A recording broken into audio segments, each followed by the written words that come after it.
Hi guys, Chris Buckler again. I hope you're enjoying this video series we're putting together for a Young Entrepreneurs Week. I'm joined by Karan, who's a 21-year-old entrepreneur. Karan, thanks for joining us. No worries, Chris. Thanks for having me. You've got a really cool little journey. So can you say you're only 21 now? What have you been doing for the last couple of years? Okay, just a bit of background. So I've started 2 other small businesses in the past, just because I've always had sort of an entrepreneurial instinct and I wanted to get into running my own business. So I started 2 little ventures on the side, which I've been doing while at university. Prior to this, I was on a football scholarship at a football academy, and I've been coaching for Chelsea FC for the past 3 years as well. Prior to that, so I mean, yeah, that's sort of a little bit of background about myself. Okay, and you went to uni, you got a first, right? Yeah, so I've done 2 years at uni and I've got a first in that so far. Cool. So just 1 year left to complete. Brilliant. And a bit of taekwondo as well, football, yeah, everything? So yeah, taekwondo, done black belt, got a black belt in that after 6 years. Good man. So I've done that as well. Brilliant. So property then, what attracted you to the property sector? So property sort of always come up as I've been looking in terms of doing my own business. I always thought of it from an investment standpoint. So I thought maybe get into it at a little bit of a later stage.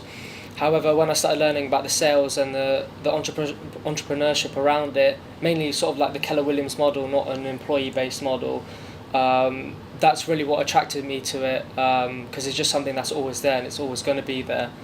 And it just fascinates me. I mean, how it can be so complex and simple at the same time.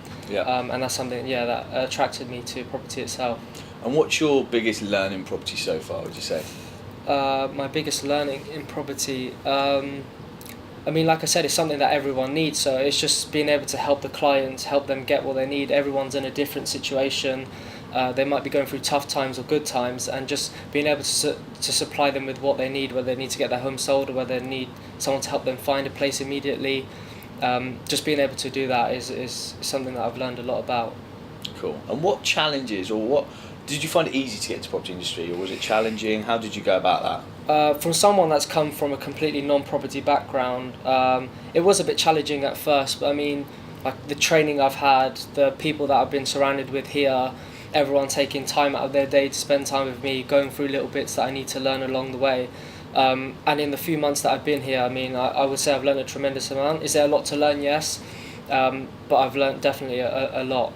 Okay, cool. So what does your day look like? How do you break that up? So time block my day, which is something that I've learnt here. Get up. Can I just pause there? Yeah. So if any young entrepreneurs watching, why is time blocking important? I mean, everyone's so busy with so many things nowadays. We're cluttered with so much distraction. It's when everything's set out for you, you don't even need to think about it. It's there on your phone. It pops up. This is what I've got to do next, and I can just get it done. And I know that by doing that, I know that in the long run it will compound and eventually get me the results that I'm looking for. Okay, cool. And how do you link that time block, say, to goals? Is there a connection there? Yeah, of course. I mean, so we have something here called 411 and a 135, which I know that you've spoken to me a lot about, and putting my goals in there and just reverse engineering them to the daily sort of activities and targets that I need to hit. So for instance, it could just be fitness goals. I know I've got to work out every single day, and that's time blocked in my calendar at 6 a.m, or whether it's to do my business goals, so like lead generation, that's time blocked from 9 to 12. And I know that I've got to get that done, and if I don't, then I know I've got to move it to another place in my calendar. Yeah, okay, brilliant. You've just made me think of something. I once said to you, your comfort zone is a dangerous place, right? Mm-hmm. Can you, again, if you're a young entrepreneur watching this thinking, I couldn't do that, or that would be quite tough, can you give me an example of where you've had to push yourself through it because, you need to hit those goals? Of course. I mean, I think one of the biggest fears for most young entrepreneurs nowadays is getting on the phone, because they're scared to speak to people. And one of the things I've learned here, it's not a cold call, it's a contribution call. And one of the things that you've told me is that when I'm ringing these people, will the people that are successful, will they make the call? And that's one of the questions when you ask me that, it's like, well, if they're making the call, I should make the call too. And that's something that's got me out of my comfort zone, and I've been able to become a little bit successful immediately from just doing that itself. So again, that's one of the tips that you gave me, and I've sort of took it on head first. Good man. And what do you do training wise, or do you read podcasts, training at work? What does that look like? Yes, I'm always reading. I mean, before I came here, I read the MREA book twice. That's kind of estate agency 101 for those guys watching. Okay. Yeah, I mean, I love reading, whether it just be about property now itself or different sectors, just to learn about different areas in business, and just normally success and motivation books. I watch a lot of content online and on YouTube and videos, and read articles from different blogs. And training wise at Keller Williams, I mean, it's incredible. The people that you're surrounded with, like when we had Peter Chabris over from the States, just that training, the 5 days that he spent with us, and he took me to the side and we even had a one-on-one, which was just invaluable. People like yourself and Gavin, definitely the training is second to none. Good man, thank you very much. Alright. What book, if you were, rewind maybe 12, 18 months and say there's one book other than the one we discussed, that you could, that really helped you, and if you're a young entrepreneur watching, you should go and read. What is that and why? Okay, so I'll give you two. One of them is the 10x rule.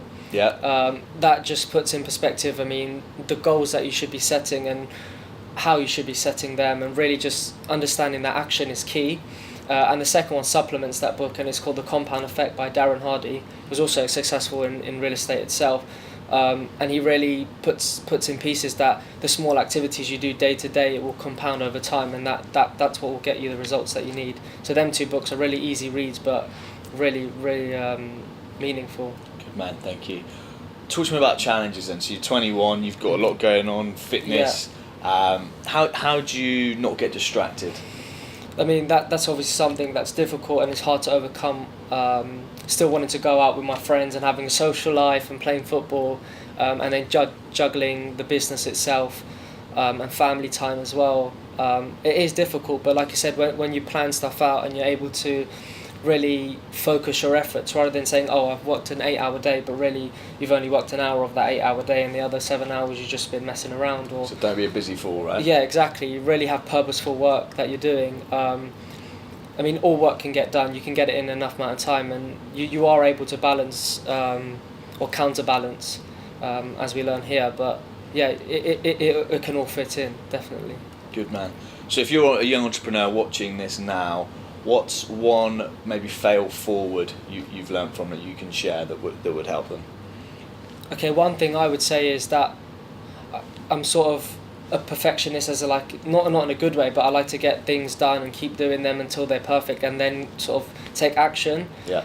And one thing I would say is, instead of dwelling too much on making sure the website's perfect and all the documents are perfect, it's just start, because what you're going to learn is nothing's ever perfect, and you actually learn more and perfect it more by just doing it in the first place. Yeah. Because if you don't start, you never get that opportunity back. Yeah. And that's something I've wasted a lot of time doing, and so now I've learned to commit first and then figure it out later, and I know I'll figure it out because with the training and support I have.